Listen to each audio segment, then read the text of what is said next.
Welcome to the Pastors and Money podcast. I'm Joy Suzanne Hunt, pastor and financial coach, bringing you conversations about personal finance, church finance, and how we disciple our churches in the areas of finance and stewardship.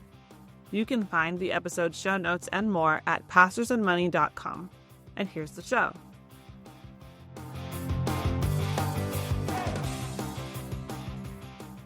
Today, I'm speaking with Mark Karwowski. Mark has served in pastoral ministry since 2006, working in various ministry roles including children's and youth ministry, coordinating Financial Peace University classes, as well as serving as a lead pastor. He currently serves as the Deacon of Finance for Covenant Fellowship Church in Bristol, Virginia, where he operates in a CFO's type role for the church. Mark is also a Ramsey Preferred Financial Coach, and he works with both individuals and churches through his practice, Courage to Conquer Coaching. Mark developed the Vision First concept for church budgeting in 2023 and implemented it at Covenant Fellowship Church. He is now working with other pastors and leaders to implement this program in their churches.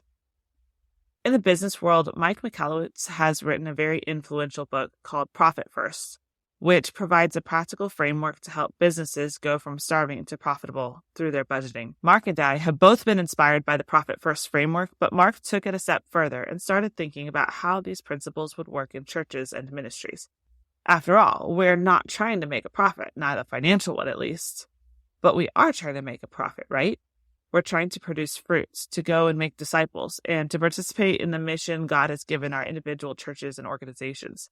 So how can we steward our finances to accomplish the great tasks that God has put before us? How should churches structure their budgets in order to propel forward the vision God has given them? This is the question Mark Karwowski has been working on, and the result has been this new framework, Vision First. And today we're going to hear a little bit about that, as well as how it's been working out in Covenant Fellowship Church in the past year. Mark, welcome to the Pastors and Money podcast. Thank you. It's great to be here. So, Mark, I know you have an engineering background, but you're a pastor, you're a financial coach. So can you tell us a little bit about how you got started with pastoral ministry, and then also how you got started with this financial coaching situation? Sure. So I've been in engineering now for over 30 years, and I have a lot of experience with systems and processes. And so in around 2005, I discovered Dave Ramsey and became debt-free. We didn't really have a lot of debt, but weren't really living by the principles and thought this really works. This is a good way to live. And so we were able to do that. And so then started to coordinate Financial Peace University classes and really just started to see the transformation in people's lives. And it was just incredible. It was not too long after that I was called into ministry, and actually called upon by our state leadership to go into churches and help people with financial challenges. And so was able to do that for a while. One church was just really in desperate shape, and it was kind of a last ditch effort to say, can we turn things around here? We're able to do that, clear the debt, and bring in a new pastor with a clean slate, able to start out, and that ministry is going strong today. And then in 2012, I was appointed as lead pastor of a church, and once again was able to bring about just incredible transformation in the finances there. Today, that church is operating completely debt-free, including the facility. And so they're free to do the ministry that God has called them to do.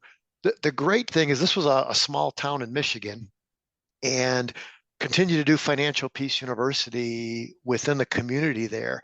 And it was a community of about 2,400 people, but it was just incredible to see people embrace the program, including local businesses, offering places to do the classes, offering incentives to graduates, articles in the newspaper, spots on the radio. And so really helped to get the word out. And so that transformation in people's lives just continued, as well as within the local high school. We were able to get the program into a class there called Senior Seminar. So the students before they were graduating. We're able to get the knowledge to really prepare them to operate in freedom in the real world, not to get out and get into debt and then learn later and then get out of it.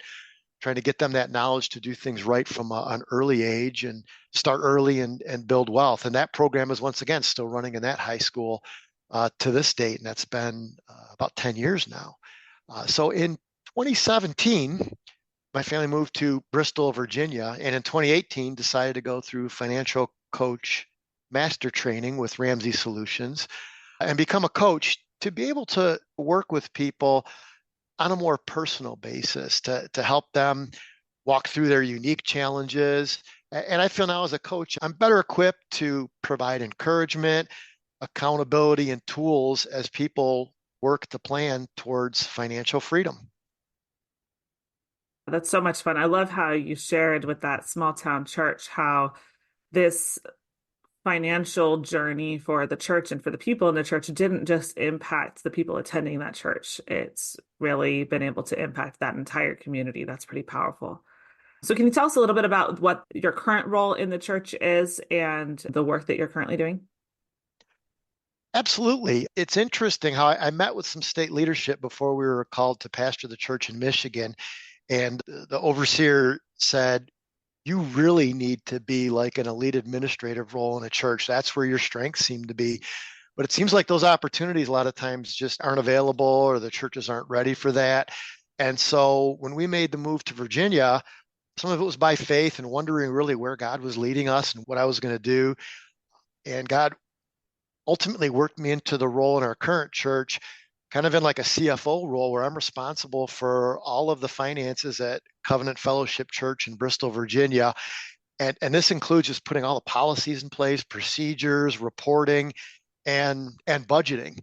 What I find is a lot of churches don't have budgets, of course.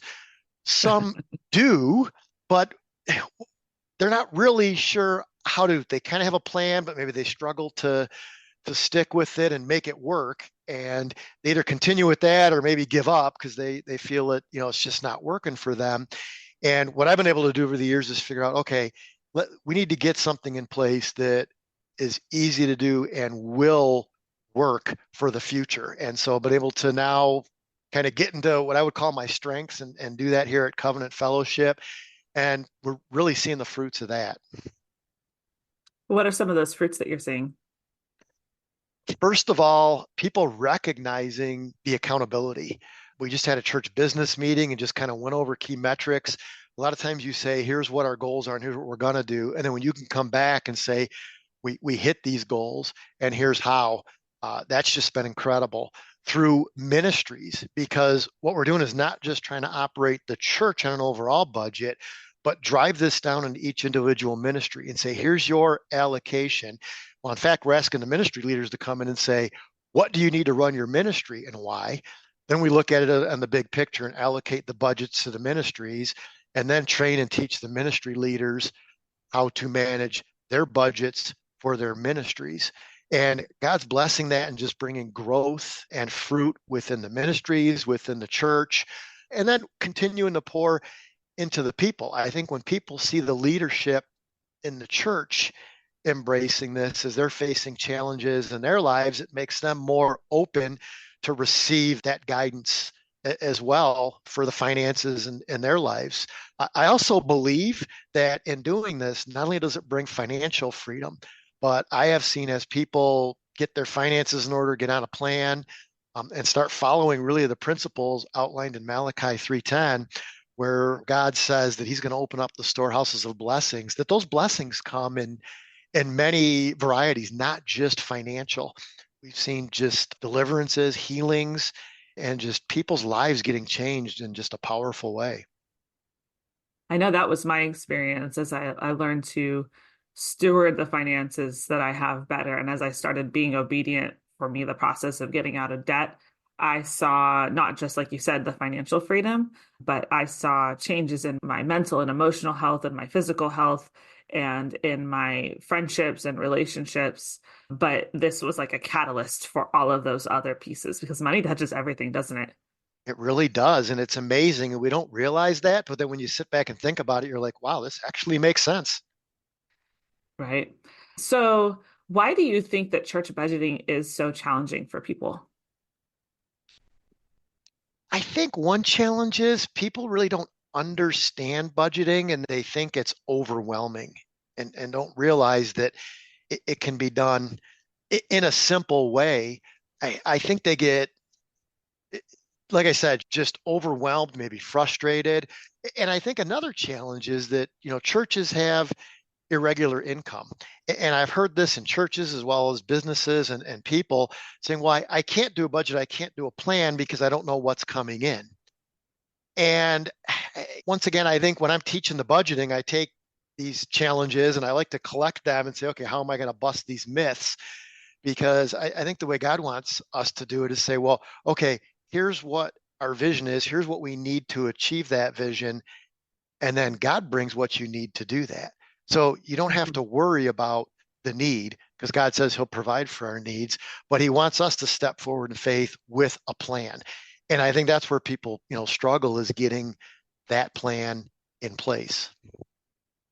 Have you seen this kind of almost a tug of war between, well, if we put financial constraints in our plan, then we're not operating in faith.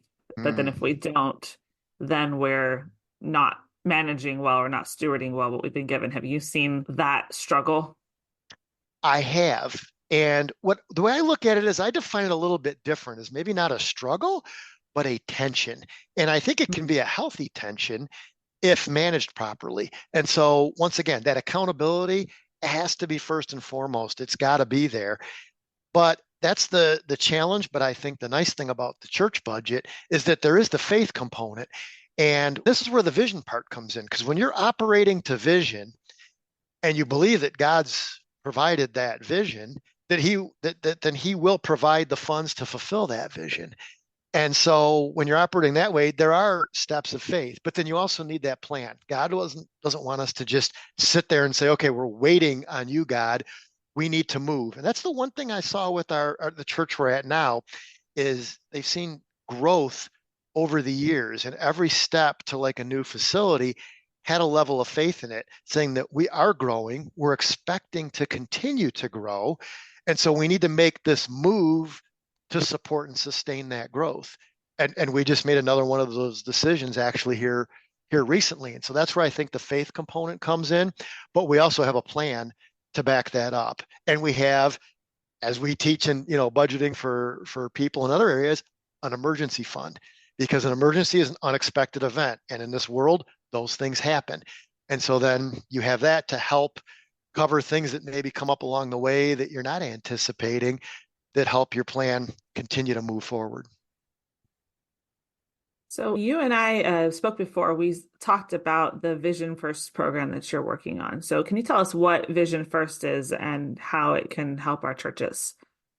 Yes, this is one thing I believe that I think just God kind of put onto my heart last year as we were really getting the budget going, really started to work effectively within the church. And we kept talking about vision. And we kept saying, well, here's a list of vision items. And then as we have money available, we'll do these. And I thought, well, this is great because we're intentionally looking at vision. But then I got to thinking, vision is really the engine that drives the church. And an engine needs fuel.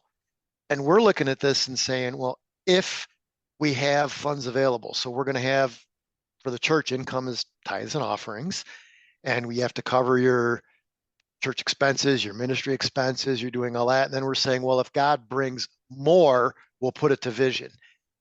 And I'm thinking if vision is a priority and that's what's to drive the church and that's the main driving factor, why aren't we making that a priority within the budget? So for this year's budget within the church, we started out by taking a percentage and saying, basically, as money comes in, priority is vision. We put that into the vision account, and then we can do these things that we've outlined that align with vision. And sometimes things come up, and we go, "Wow, that aligns our vision," and then we go, "The money's there to do it." And so I think it goes back to that concept of again, where we're moving, we're acknowledging and showing God, the vision you have given our church is important. We're putting that as a priority. The ministries are aligned to that vision. We've now aligned the budget to that, and we want to put that first as a priority. My belief is too that we're going to be able to dial up that percentage, and that the vision is going to be a large part of the budget going forward, and going to help us be effective, in all that we do. Once again, with vision being the engine, it's so important, and really what's going to drive us forward. That kind of reminds me of financial piece when we teach people how to do a budget. And if you put your tithe in last, there's never room for it. That's right. But if you put it in first, then you'll squeeze some other things maybe, but the space is there because if you can't live on the 90, then you can't live on the 100 anyways. And it sounds like this is a similar principle of if we put this as the priority, then it'll make sure that's taken care of, but the other stuff will get taken care of too. It really is, and it's like I said, aligning with what's driving the church, because we're saying vision is important, but then if we're not putting it as a priority, are we really showing that? We say it, we put it up on the wall, we memorize it, we preach on it, but are we aligning the budget to it? And so that's really what we're trying to do this year. And I really believe it's going to bring, great fruits as we move forward. So if you were to step into a church where, like a lot of churches, if they have a budget or if they don't, money is really, really tight. How would you go about implementing something like this? Start small. Once again, vision is important. If no matter what size you are, you're called to do something. That's your vision. What has God called you to do? You look at the body. We're the body of Christ. You're not the church down the street. God's calling you to do this. Prayer is important in all churches, but some churches, that's their focus. Their vision is to be a prayer church. They have 24-hour prayer. Great. Okay, then that's what you guys need to do. So you first got to look at, okay, what is God calling your church to do? And then make that the priority and start small. Start with 1% of your budget. This goes back to what you just said, 90% to the 10%. Well, I'd make the same argument. If you can't operate on 99%, then something else is going on. And the vision is important. So start at 1% and then go from there. The key is start somewhere, make it a priority. I believe God will then honor that. You'll see the fruits, and it will grow. Once again, the Bible talks about that, right? He who's faithful with little. And so a lot of times, especially smaller churches, we think, well, what can I do? I can't make a difference. I debunk that myth, because once again, the church that I was leading up in Michigan, small town, not a mega church, but we made a huge impact in that community and beyond. And so we can make a difference. And that's just what, people need to realize. And as they start to see that, just like with any budget, I know I tell people it takes 3 months, because you need to start seeing the fruits of that, seeing it working. And you're going to miss some things. You're going to, you got to adjust some things. But after 3 months, you start to go, like riding a bike. Wow, it's getting easier. I just kind of don't think about it as much. Jump on and go. And it starts to work. And so it really doesn't matter the size of the church. In fact, it's probably easier in a smaller church, because you don't have a lot of the other challenges and operating challenges of the larger churches. And so start small and Probably grow. probably don't have to convince as many people to get on board either. And that too, exactly right, right, right.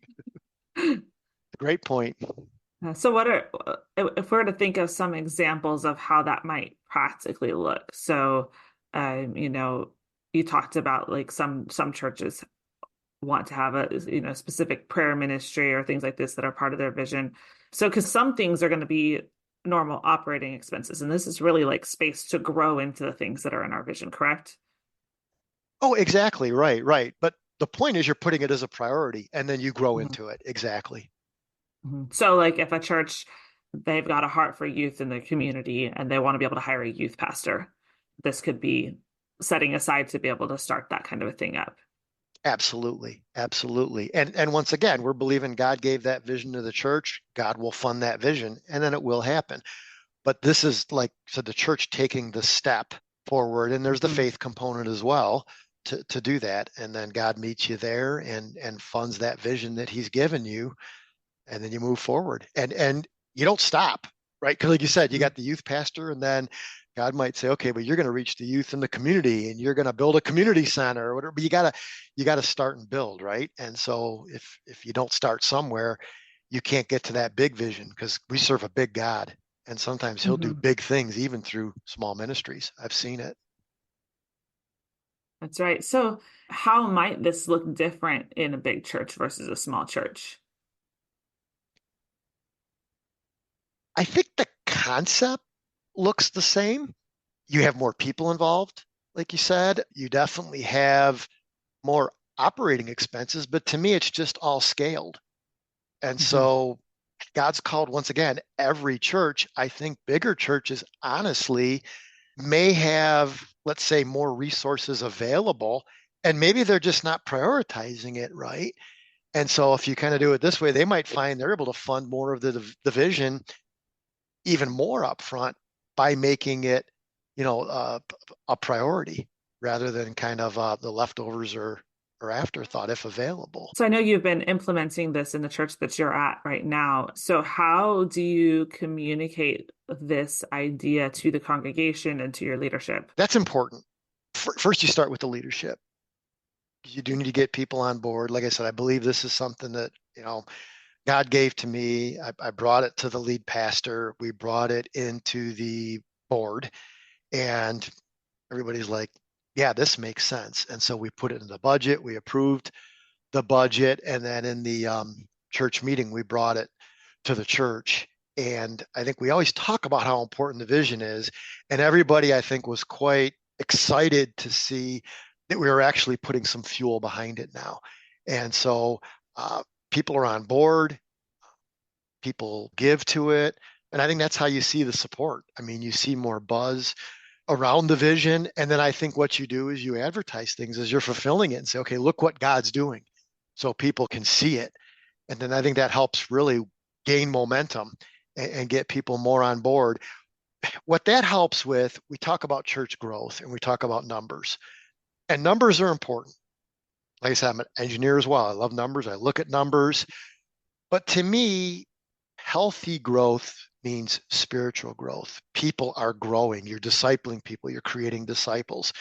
And so when you get people on board, engaged in ministry, serving, their hearts turning towards the Lord, the numbers come naturally. More people come, the funds come.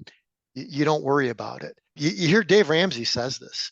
He says he got this revelation, when he was kind of going through this journey, and says that he realized that God doesn't need your money. Church doesn't need your money.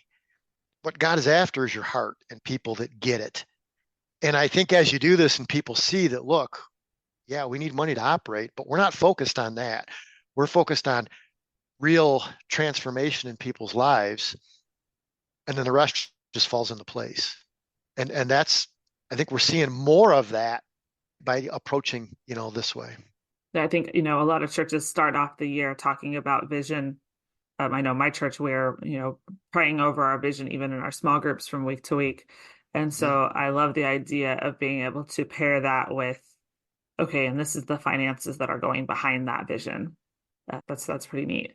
So if a church were to say, okay, say there's a pastor listening and we want to get started with this, or there's a, church finance person that's listening and we want to get started with this, how would they get started?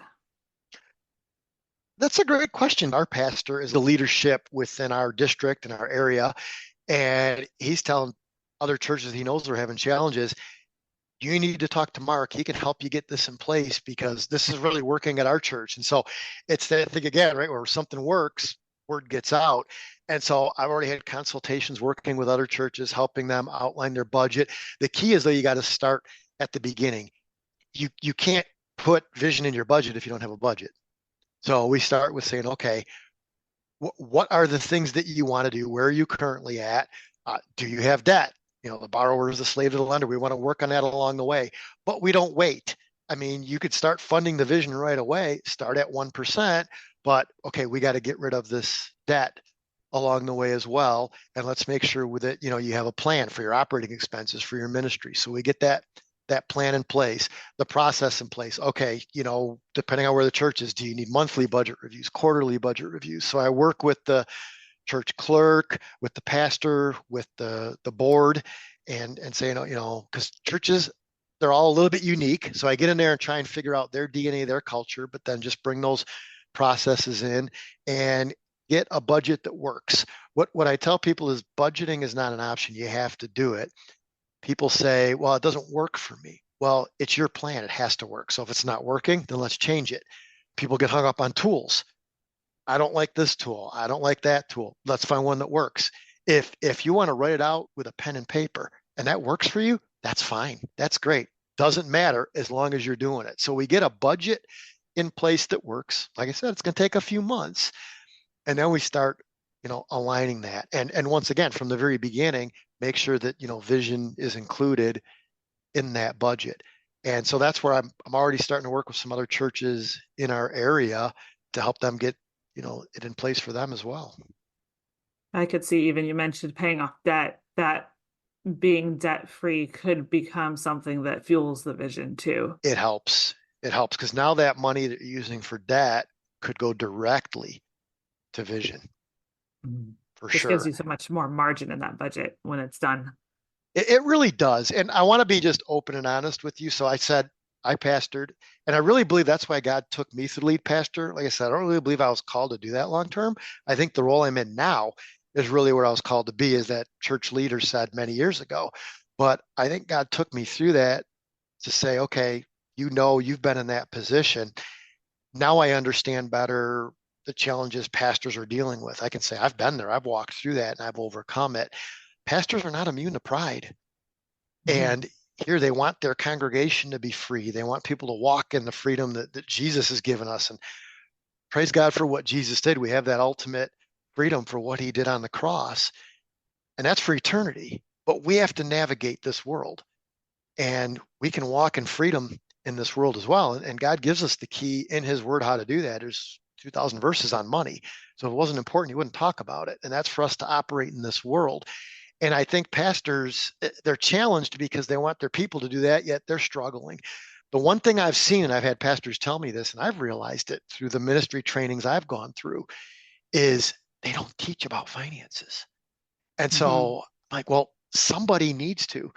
And so that's kind of where I'm like, if people are willing to learn, I'm here to teach. And I tell you what broke my heart is I was talking to leadership now within the church here in Virginia, and he says, this is so needed within our churches. And he's helped me connect me with pastors and help them. And he says, I had a pastor come to my office the other day who's in his 80s and he can't retire. And he says, this is what we need to fix. These Yeah. guys, they need a plan. They need to be able to overcome this. And I'm like, and they can. And he knows it because he's done it. He understands these principles. He's behind them. And so it's great to partner with him to help others. And so that's really what it is. The hard part is, though, that pride is still there. And some pastors just want to go it alone, and they don't have to. And there's, like I said, help available, accountability available, but the people got to be ready and willing to do it. And that's probably the biggest challenge, is getting out there. But for those pastors that are ready, it's just transformational. And I think the more that do that and talk to their peers, and then they'll see what God is doing within those ministries, I think maybe more will get on board. And so that's why I thank you for what you're doing and trying to get the word out there, because this is so important. I mean, we're trying to change the culture, help people navigate this challenging world.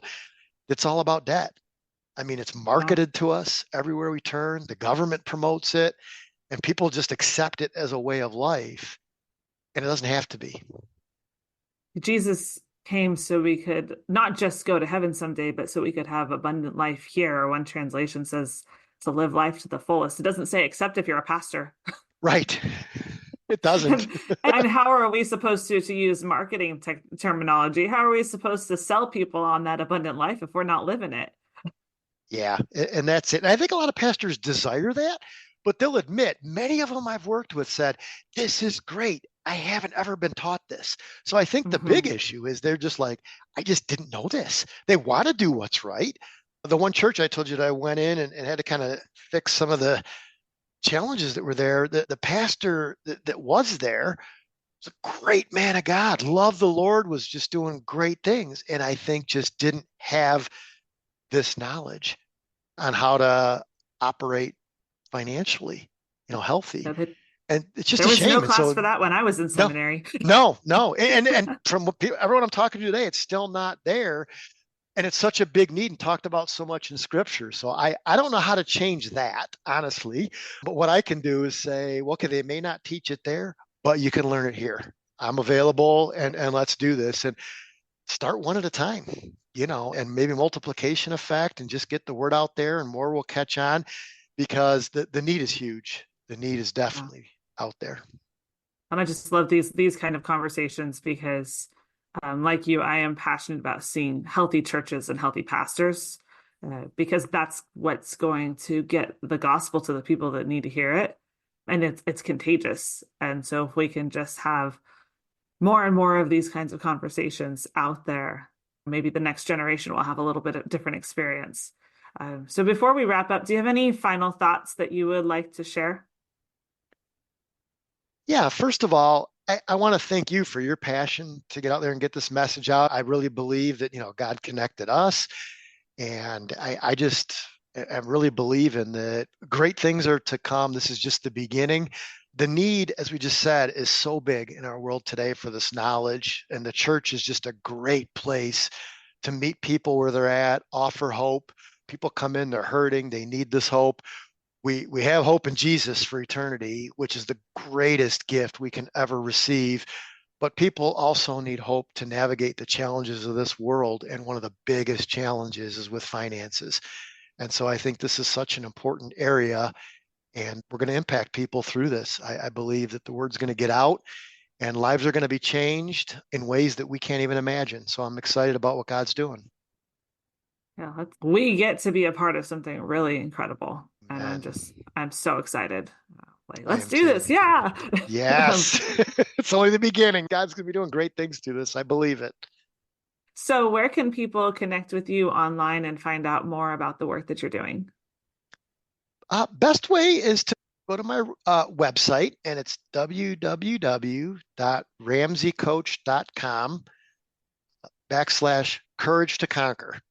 Courage to Conquer is the name of my coaching business. So that's ramseycoach.com/courage to conquer. All one word. Awesome. And And I'll make sure to get that in the show notes for us too. sure. No, that would be great. And like I said, here to help, offer questions. People can connect to me through there, set up a no cost or obligation consultation. We can go over their situation and then decide, okay, here's where we can go from here. Wonderful. Well, thank you so much, Mark, for your time today. And I'm just really excited to hear more about what happens through your church and through the churches that you're able to work with on Vision First and really changing the way that we look at and the way we handle finances as a church. So thank you so Absolutely. much. Thank you. Thank you for listening to today's show. I'd love to know what you think about it. You can leave a comment on the show notes at pastorsandmoney.com/podcast or email me at joy@pastorsandmoney.com. If you enjoyed the show, please subscribe, share, and leave a review. This helps us to get the word out and invite more people into these conversations. If you'd like to connect, you can find me on Instagram or Facebook at Pastors and Money. I can't wait to talk again soon.